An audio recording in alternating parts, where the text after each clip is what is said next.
In the near dystopian future, not being in a relationship is considered a crime. To survive in the world, one should always be with a romantic partner. People must go everywhere with their partners, or else they are punishable by law.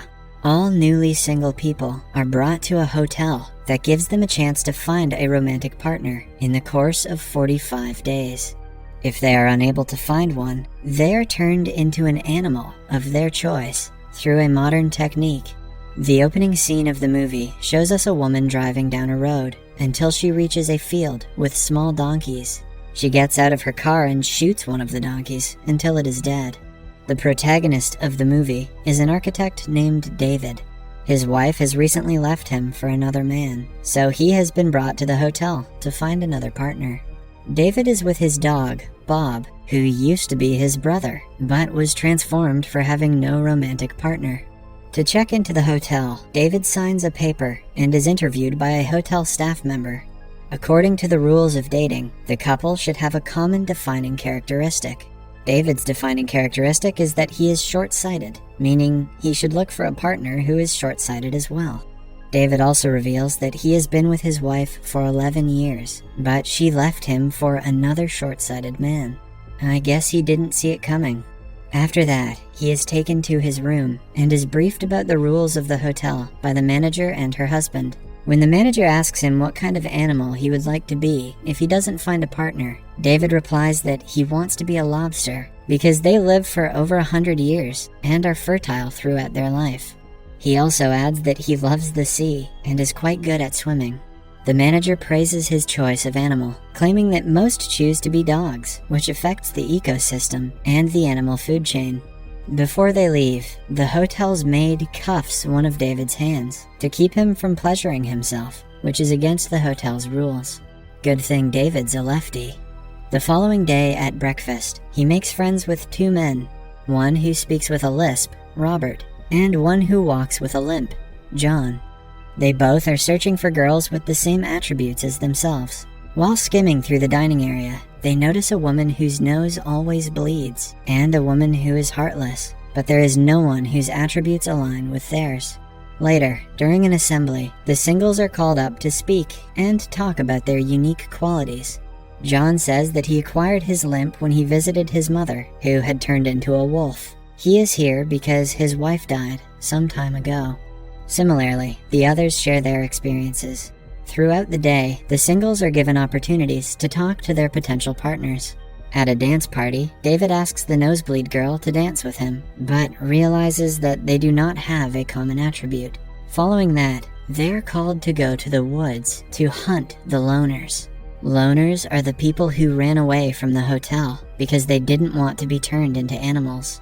Since the police in the city would send them back to the hotel, they form a colony and stay in the woods. The singles are allowed to hunt them by shooting them with tranquilizers. Then, the loners are brought back to the hotel and turned into animals. The number of loners the singles catch will be added to the number of days they have left in the hotel. On the first day, David catches none, meaning that his days are going down more rapidly. The best hunter among the singles is the heartless woman, who catches about 10 in a single hunt. The hotel also has weird rules that at night, the maid should arouse the men so they are interested in finding a partner quicker. One day, Robert is found pleasuring himself, and as a punishment, his hand is burnt in a toaster. Wow, this is some Dobby the house elf shit. In their next hunt, David sits next to the woman, whose characteristic feature is that she likes butter biscuits. She talks to David, who shows no interest in her, even when she offers sexual favors. While talking, she reveals that she plans to jump out of the window of her room if she doesn't get a partner in time. During a swimming lesson, John, the guy who limps, hits his nose, making it bleed. He then approaches the nosebleed girl, lying that his nose bleeds all the time to match their attributes. At the next evening party, John and the nosebleed girl are pronounced a couple and are shifted to a double room. A few days later, the Butter Biscuits girl jumps out of her window and commits suicide. The ruthless girl watches her whimper in pain, but doesn't get up to help her. Now, David only has a week left to find himself a girl, so he approaches the heartless girl, acting like he doesn't care for people's lives either. The woman is looking for someone who has no emotions, like her, so she is attracted to David. They hang out and talk for a while, throughout which David keeps up the act. One day, they are in a hot tub where the woman fakes her death to see if David cares. However, he stays in his seat and ignores her completely. This makes the woman realize that he is actually like her, and she starts to date him. They are even put together in a double room and allowed to perform activities reserved for only couples, like playing tennis and sitting at a table for two. They stay as a couple for a few days, but the ruthless girl notices David showing emotions when they get intimate. So, one morning, she kicks his brother Bob to death to test him. David says that it is no problem at first, but then the woman finds him crying in the bathroom. She drags him through the hallways to take him to the manager for lying, but David knocks her out with a tranquilizer gun before she can. The maid watches him do so and promises to not tell anyone. To take revenge for his brother, David thinks of kicking her in the stomach again and again, but settles to another plan. He and the maid get her to the transformation room and turn her into an animal. Following that, David runs away from the hotel once and for all. In the woods, he meets a group of loners and their leader. One might think he is finally with good people, but the leader is as ruthless as the hotel manager. She punishes the loners for having romantic or sexual relationships with each other. They also inform David that two people's lips were cut off a few days ago because they were flirting. After they explain the rules, he is welcomed to the group. One of the loner girls with black hair and short-sightedness, like David, looks at him for the first time and is instantly attracted to him. But because of the loner's rule, she only talks to him as a friend. In the evening, when the hotel guests come for the hunt, Robert catches David. David tries to save his life, claiming that Robert is his best friend, but the guy is adamant about catching him because he only has 2 days left. The black-haired girl hits him from behind and saves David's life. At the same time, we see the maid of the hotel meeting with the lead loner. It turns out that the two meet every time she comes hunting to inform the leader about what is going on at the hotel. The maid is not happy with her husband, but doesn't want to leave him because she will end up in the hotel as a guest. So, she and the leader are planning to attack the hotel and take over it. Once every month, 2 people from the loner's crew pretend to be a couple and go outside to the city to get food and other supplies. This time, the leader and her partner take the black-haired girl and David.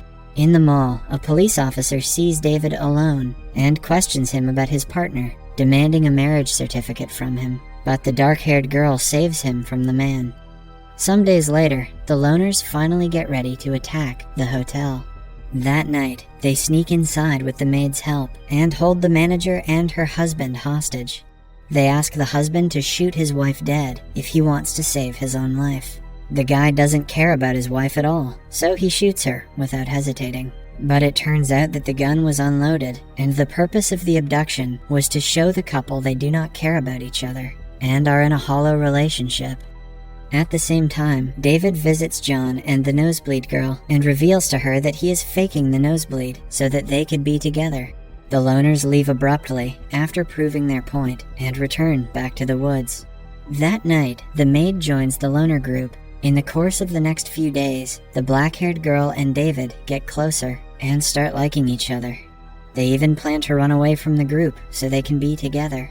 The girl writes all of this in her journal, but before they can execute their plan, the leader reads the journal and gets to know about their affair. She is enraged by the betrayal, but doesn't confront them. Instead, some days later, she takes the dark-haired girl to the city, claiming that she will fix her short-sightedness, but instead makes her go blind. After returning to the woods, the dark-haired girl finds out what is going on and tries to kill the leader. In the attempt, she kills the hotel's maid instead. The leader spares her and lets her go to David. At first, she tries to hide the fact that she has gone blind, but then comes clean. She is scared that he will leave her, now that they do not have any matching attributes. David is unsettled, but decides that he wants to stay with her, and helps her out with her other senses of touch and smell. For the next few days, they try to find other attributes that they might have in common, but are unsuccessful. David doesn't want to let go of her, so he suggests they kill the leader and run away from the woods. They put their plan into action at night. David abducts the leader and throws her into an open grave. A while later, some wild dogs approach her and start devouring her body. Meanwhile, he and the dark-haired girl dress up and run away from the woods. Eventually, they stop at a diner in the city. David has decided to blind himself, so the two have matching qualities. They talk for a while about the decision and ask the waiter for a knife. David gets up and goes to the bathroom to blind himself, but stops midway. The movie ends abruptly, without showing if they ever lived a normal life.